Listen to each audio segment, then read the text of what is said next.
Ever stop and think about, all the stuff happening silently in our digital world?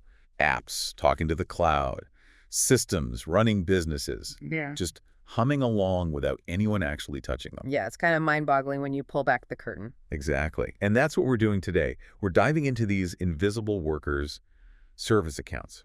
Consider this your shortcut to really getting what they are, drawing from the best info out there. Sounds good. They're definitely critical. Our mission, then, is to unpack what service accounts really are, why they're so vital for, well, everything modern, the risks they carry which are often missed, and why managing them well is key for security and just making things work smoothly. And there might be a few surprises in there, things that connect back to everyday digital life in ways people don't expect. Okay, let's get into it. So, At its heart, what is a service account? Fundamentally, it's a special kind of account, right? Used by software. Precisely. It's an identity, but for an application, a script, an automated process. It lets that software interact with other systems or resources all on its own. So, critically different from, say, my login account or your login account. These aren't for humans. Primarily, yes. They're designed for non-human interaction, although your sources do mention something interesting. Shared service accounts. Ah, right. What's the deal with those? Well, they can be useful operationally, kind of streamlining things, but they bring in a whole heap of security headaches because, if multiple things or even people use the same account, who did what? Accountability goes out the window. Pretty much. So you need really tight controls, strict access rules, lots of auditing, constant monitoring to even begin to manage the risk. Gotcha. So focusing back on the core idea, what are the essential features? What makes a service account, well, a service account? The sources point to a few key things. First up is automated access. Right. That's the whole point, isn't it? Letting machines do things automatically. Exactly. They enable automation within systems. A script needs to run a backup. An application needs to query a database. The service account provides the credentials for that. No human needed at that moment, like a digital key used by the software itself. And to use that key effectively, they often need more power. That's the next point. Elevated privileges. Often, yes. To do their jobs, maybe installing updates or accessing sensitive data folders, they need higher permissions than a typical user. And that sounds risky. It absolutely is. And this is crucial, probably the biggest takeaway for security. Those privileges must be locked down to the absolute minimum needed. Least privilege. Anything more is just opening doors for attackers. Makes sense. Minimum necessary access. And that loops back to the idea that these are non-human users. Correct. They're tied to software, services, processes, not people logging in, typing passwords. It's machine to machine, often running constantly in the background. Different kind of user entirely. Totally. And this non-human nature is also fundamental to their role in lifecycle management. Think about managing complex IT systems service accounts. Help automate and integrate all those moving parts, making the whole thing manageable. They're sort of the plumbing for the IT infrastructure. Okay, now this is interesting. Your sources kind of shift gears a bit. They talk about how certain personal accounts, things we use every day, can become entry points for malicious services if they get compromised. Yeah, this is a really important connection to make. It's not that your email account is a service account in the technical sense. Right. But if an attacker compromises it, they can use it to automate malicious actions, almost like running their own unauthorized service using your identity. Okay, I see. So like email accounts, they're linked to so many other things, right? Password resets, notifications. Huge target. If someone gets into your email, they can potentially hijack many of your other accounts.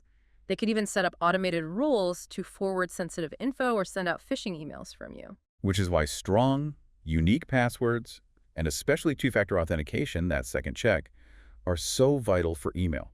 Non-negotiable, really. Same logic applies to social media accounts. Think about all the personal data there. Prime target for identity theft. Exactly. Secure passwords, being careful what you share publicly, checking privacy settings, but also, crucially, watching those third-party app permission, the login with Facebook type things. Yeah.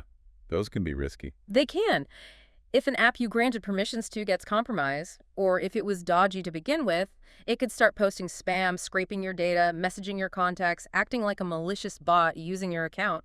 Again, an unwanted, automated service. It's a similar pattern with online shopping accounts too, isn't it? They hold payment details. Yep. So again, strong passwords, 2FA if offered, but also only shop on secure sites, look for that HTTPS in the padlock. You don't want your payment details intercepted and then potentially used automatically somewhere else. And maybe the scariest one, Cloud storage accounts are iCloud, Dropbox, Google Drive. Potentially holding everything. Sensitive documents, photos, backups. The advice is consistent. Strong passwords, definitely enable 2FA. Encrypt super sensitive files before you even upload them. Be super careful who you share links with. Right, and regularly check those sharing settings. Imagine an attacker getting in and setting up a script to just automatically download all your files. That's a nightmare scenario, a malicious service running on your cloud storage. So bringing it back to the listener, why should you personally care so much about locking down these accounts? Because their compromise is a direct gateway for automated attacks that affect you. It bridges the gap between a human vulnerability like a weak password and automated malicious activity. It turns your account into a tool for attackers. Okay, so that's the personal angle. Yeah. Now let's zoom back out to organizations. Why is managing actual service accounts so critical for them? Oh, it's fundamental. Top of the list absolutely is security. Like we said, these accounts often have high privileges. Keys to the kingdom, potentially. Oh, sometimes, yeah. So unauthorized access. That could mean massive data breaches, systems getting altered or shut down. It's a primary vector for serious attacks. And beyond just stopping bad guys, there's the whole compliance piece, right? Yeah. Regulations. Huge.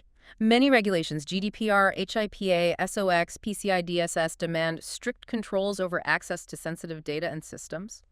Properly managing service accounts, proving who or what has access to what, is essential for meeting those requirements. Failing audits can be incredibly costly. Makes sense. It's not just good practice, it's often the law. Exactly. And then there's operational efficiency. It might sound counterintuitive, but good management actually makes things run smoother. How so? By ensuring only necessary accounts exist, that they have the right permissions, not too many, and that they're reviewed regularly.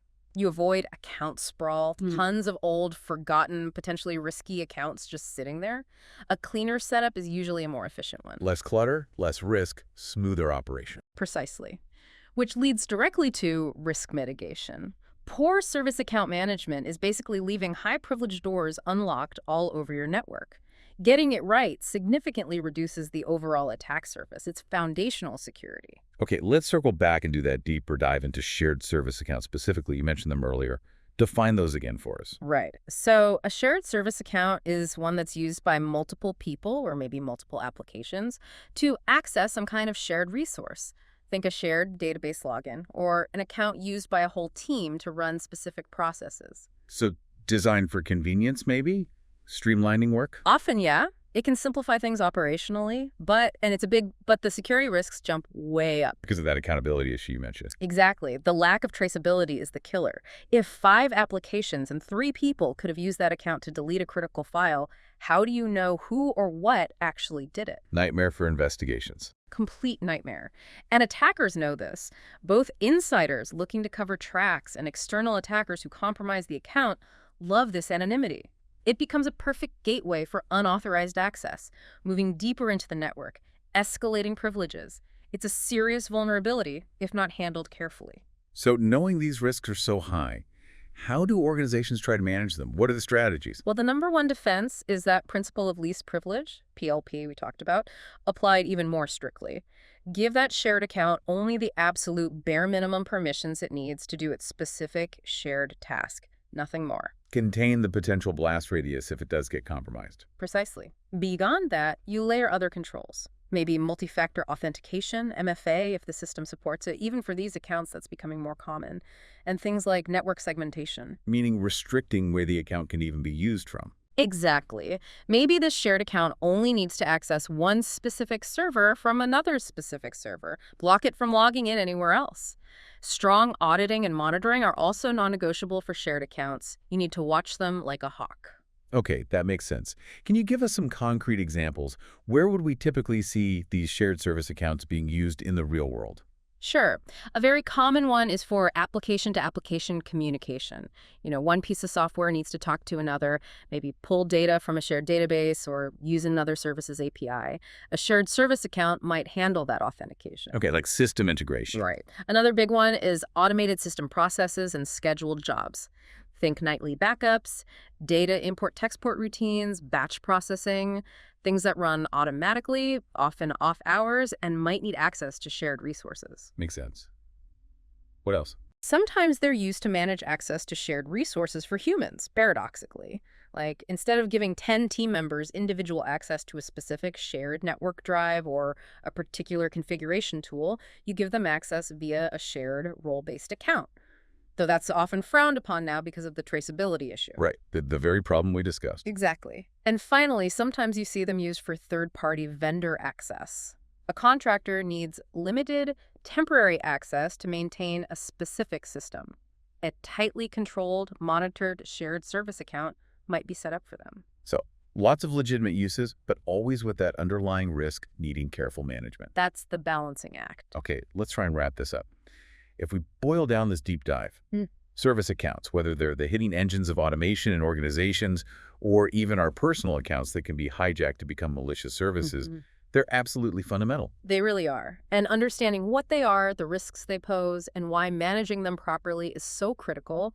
It's not just an IT issue, it touches everyone. It seems like securing these non-human automated entities is becoming just as important, maybe even more important in some ways, than securing the human users. I think that's fair to say, especially as automation increases. The vulnerabilities often pop up right at that intersection, how humans manage or mismanage these powerful automated accounts.